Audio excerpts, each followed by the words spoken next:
வணக்கம் நண்பர்களே. தமிழ் கலாச்சாரத்தின் ஒருங்கிணைந்த முக்கியமான பகுதி உணவு. விருந்தோம்பலுக்கு நற்பெயர் பெற்ற தமிழ்நாட்டில் ஒவ்வொரு மாவட்டத்திலும் பிரசித்தி பெற்ற ஒவ்வொரு உணவு வகை இருக்கிறது. இந்திய உணவு வகைகளில் தென்னிந்திய உணவு வகைகளுக்கு நிச்சயம் தனி இடம் உண்டு. இனிப்பு முதல் துவர்ப்பு வரை அறுசுவையையும் அளவாக உணவில் சேர்த்து அன்போடு பரிமாறப்படும் தமிழ்நாட்டு உணவுகளில் எந்த ஊரில் எது சிக்னேச்சர் உணவு என்பதை பற்றி பார்க்கலாம். அந்த வரிசையில் முதலாவதாக கோயம்புத்தூர் சிந்தாமணி சிக்கன். கொங்கு நாட்டு மொழி, சிறுவாணி ஆறு, ஆண்டுதோறும் வனப்புள்ள வானிலை போன்றவற்றுக்கு புகழ்பெற்ற கோயம்புத்தூர் சிந்தாமணி சிக்கனுக்கும் ஃபேமஸ்.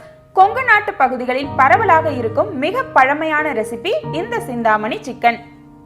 உணவில் அதிக காரம் சேர்த்துக் கொள்ளுபவர்களுக்கு நிச்சயம் இந்த ரெசிபி பிடிக்கும். கெபாப் அல்லது வறண்ட வகை உணவான இதை தயார் செய்வதற்கு கோழியின் தொடை பகுதியை மட்டுமே இவர்கள் பயன்படுத்துகின்றனர். இதில் சேர்க்கப்படும் விதைகள் நீக்கப்பட்ட காய்ந்த மிளகாய் மற்றும் தேங்காய் துருவலே இதன் வித்தியாச சுவைக்கு காரணம். இதை ரசத்தோடு சேர்த்து சாப்பிட்டால் ஆஹா சுவைதான். அடுத்ததாக சென்னை வடகறி. மவுண்ட் ரோடு முதல் மெரினா வரை ஏராளமான விஷயங்கள் சென்னையில் பிரபலம். அந்த வகையில் உணவு பதார்த்தங்களில் நிச்சயம் வடகறிக்குத்தான் முதலிடம். இட்லி, தோசை, பரோட்டா, சப்பாத்தி, இடியாப்பம் என எல்லா விதமான டிஃபன் வகைகளோடும் சேர்த்து உண்ணப்படும் இந்த உணவு வகை சென்னை சைதாப்பேட்டையில் அதிக அளவில் கிடைக்கும். இது கடலை பருப்பு அல்லது பக்கோடாவை வெங்காயம், தக்காளி மற்றும் மசாலா கலவையோடு சேர்த்து தயாரிக்கப்படுகிறது. சட்னி, குருமா, சாம்பார் என ஒரே வகையான சைடிஷ் சாப்பிட்டு சலித்து போனவர்கள் சென்னை வடைக்கறியை முயற்சி செய்யலாமே. அடுத்ததாக சிதம்பரம் இறால் தொக்கு. இயற்கை வளங்கள் கொஞ்சம் சிதம்பரம் பாரம்பரிய கோயில்கள் மற்றும் சதுப்பு நில காடுகளுக்கு மட்டுமல்ல, இறால் தொக்குக்கும் புகழ்பெற்ற நகரம். மற்ற இடங்களை விட இங்கு கடலில் இருந்து பிடிக்கப்பட்ட இறால்களை நன்கு சுத்தம் செய்து சூடான பாத்திரத்தில் அதை மாற்றி அதில் இருக்கும் தண்ணீரை முற்றிலும் வெளியேறும் அளவுக்கு முதலில் வேக வைத்துக் கொள்கின்றனர்.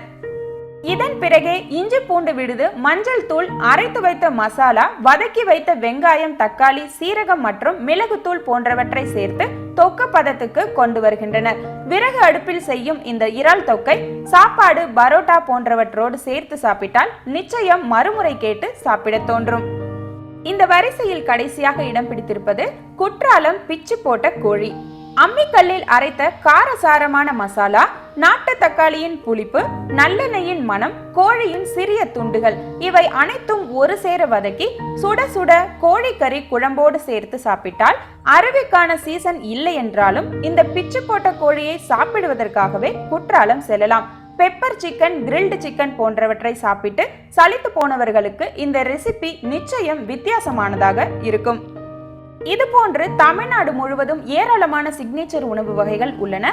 அந்த வகையில் உங்க ஊர் ஸ்பெஷாலிட்டி என்ன என்பதை எங்களோடு பகிர்ந்து கொள்ளுங்கள். இந்த வீடியோ உங்களுக்கு பிடிச்சிருந்தா லைக் பண்ணுங்க. உங்களோட மேலான கருத்துக்களை கமெண்ட் செக்ஷன்ல கண்டிப்பா சொல்லிடுங்க. இந்த சேனலை இதுவரைக்கும் நீங்க சப்ஸ்கிரைப் பண்ணலனா சப்ஸ்கிரைப் பண்ணிட்டு பக்கத்துல உள்ள பெல் பட்டனையும் கிளிக் பண்ணுங்க. உங்க நண்பர்களுக்கும் ஷேர் பண்ணுங்க. நன்றி நண்பர்களே.